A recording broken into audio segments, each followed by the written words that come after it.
নমস্কার বন্ধুরা, রিতার কিচেনে সবাইকে স্বাগত।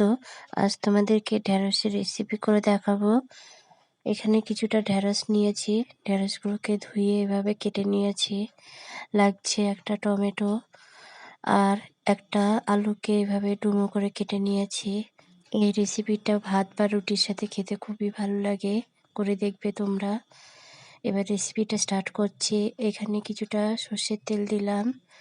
তেলটা হালকা গরম হলে এর মধ্যে অল্প পরিমাণে নুন দেব। ঢেঁড়সটা দিয়ে ঢেঁড়সটাকে ভালো করে ভেজে নিতে হবে।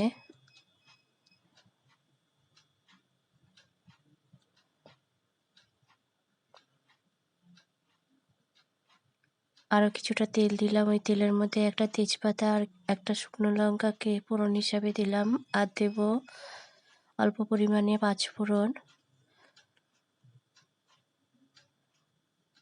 এই সময় আলুগুলোকে দিয়ে সামান্য নুন দিয়ে ভালো করে ফ্রাই করে নিতে হবে।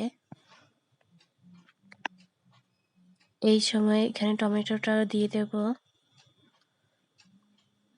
তোমাদের এই রেসিপি যদি ভালো লাগে আমার এই চ্যানেলটাকে সাবস্ক্রাইব করার জন্য অনুরোধ রইল।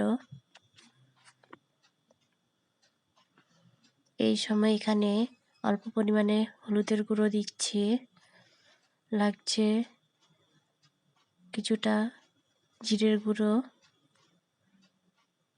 আর লাগছে অল্প পরিমাণে লঙ্কার গুঁড়ো।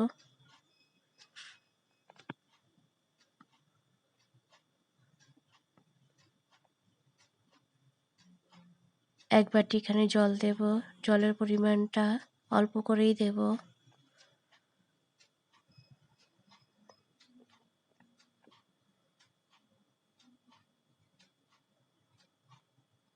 যখনই দেখবে আলুগুলো এভাবে সেদ্ধ হয়ে গেছে তখনই এর মধ্যে ঢেঁড়সটা দিয়ে দেব। এভাবে আরও 10 মিনিট হতে দেব।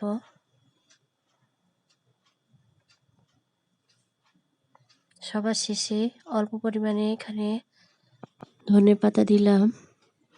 আরও 2 মিনিট হতে দেব। যখনই দেখব গ্রেভিটা শুকিয়ে আসছে এইরকম, তখনই নামিয়ে নিতে হবে।